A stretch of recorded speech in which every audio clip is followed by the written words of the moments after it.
എല്ലാവർക്കും SR കറിവേടിലേക്ക് സ്വാഗതം. ഇന്നത്തെ റെസിപ്പി ഒരു ചിക്കൻ പിസ്സ. അതെങ്ങനെ ഉണ്ടാക്കാമെന്ന് നോക്കിയാലോ. അതിനായി ഒരു ബൗളിലേക്ക് 1 കപ്പ് മൈദ, 1 ടീസ്പൂൺ ഈസ്റ്റ്, 1 ടീസ്പൂൺ പഞ്ചസാര, ആവശ്യത്തിന് ഉപ്പ്, 1 ടീസ്പൂൺ വെജിറ്റബിൾ ഓയിൽ എല്ലാം കൂടി നല്ലവണ്ണം മിക്സ് ചെയ്യുക. 1 കപ്പ് സാദാ വെള്ളമാണ് ഞാൻ എടുത്തിരിക്കുന്നത്. ഇത് പൊടിയിലേക്ക് കുറേശ്ശെ ഒഴിച്ച് കുഴച്ചെടുക്കുക. 1/2 കപ്പ് വെള്ളമാണ് വേണ്ടി വന്നിട്ടുള്ളൂ. ഇത് നല്ലവണ്ണം കുഴച്ച് അതിൻ്റെ മീതെ ഓയിൽ തടവി മൂടി വെച്ച് 2 മണിക്കൂർ റെസ്റ്റ് ചെയ്യാൻ വെക്കുക.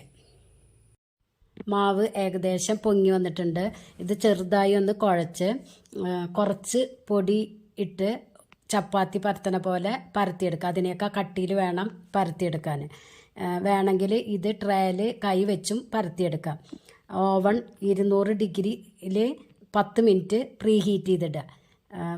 പിസ്സ ഉണ്ടാക്കുന്ന ട്രേയിലേക്ക് ഒലിവ് ഓയിലോ ഒന്ന് തേച്ച് കൊടുക്കുക. ഈ ഡോ അതിലേക്ക് ഇട്ട് കൊടുക്കുക. എന്നിട്ട് ഒരു ഫോർക്ക് വെച്ചിട്ട് ഇതിൽ ചെയ്യുന്ന പോലെ ചെയ്യുക. അത് ഇത് പൊങ്ങി വരാതിരിക്കാൻ വേണ്ടിയിട്ടാണ് ഇങ്ങനെ ചെയ്യുന്നത്. ഇതിലേക്ക് 2 ടേബിൾ സ്പൂൺ പിസ്സ സോസ് തേച്ച് കൊടുക്കുക. അതിൻ്റെ മുകളിലായി മൊസറല്ല ചീസ് ഇട്ട് കൊടുക്കുക. ഇവിടെ 3 കളറിലുള്ള ക്യാപ്സിക്കാണ് എടുത്തിരിക്കുന്നത്. അതും 1/4 ഭാഗം എടുത്തിട്ടുള്ളൂ. അത് ഇതുപോലെ കഷ്ണങ്ങളാക്കി എടുക്കുക. 1/4 സബോളയും ഇതുപോലെ കഷ്ണങ്ങളാക്കി എടുക്കുക. അതും ഇട്ട് കൊടുക്കുക. അതിൻ്റെ മുകളിൽ ചിക്കൻ്റെ കഷ്ണങ്ങൾ ഇട്ട് കൊടുക്കുക. ഒരു 1/2 ടീസ്പൂൺ ഒറിഗാനോ ഇട്ട് കൊടുക്കുക. 1/2 ടീസ്പൂൺ ചതച്ച മുളകും ഇട്ട് കൊടുക്കുക. ഇതിൻ്റെ മീതെ വീണ്ടും മൊസറല്ല ചീസ് ഇട്ട് കൊടുക്കുക. തക്കാളി ഇതുപോലെ കഷ്ണങ്ങളാക്കിയതും ഇട്ട് കൊടുക്കുക, വെച്ച് കൊടുക്കുക.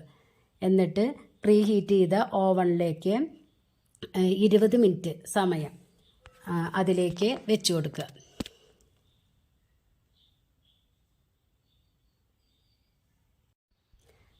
ടൈം സെറ്റ് ചെയ്യുക. പിസ്സ ഏകദേശം റെഡിയായി. നമുക്ക് ഓവണിൽ നിന്ന് എടുക്കാം. ഇതേ അടിപൊളി പിസ്സ റെഡി. എല്ലാവരും ട്രൈ ചെയ്ത് നോക്കുക. നിങ്ങൾക്ക് എന്തായാലും ഇഷ്ടാവും. നിങ്ങൾക്ക് ഈ ചാനൽ ഇഷ്ടാവുകയാണെങ്കിൽ സബ്സ്ക്രൈബ് ചെയ്യുക, ലൈക്ക് ചെയ്യുക, ആ ബെല്ലൈക്കൺ ഒന്ന് അമർത്തുക. അപ്പം ഞാനിടുന്ന ഇതേപോലത്തെ വീഡിയോസ് കിട്ടും. Thank you.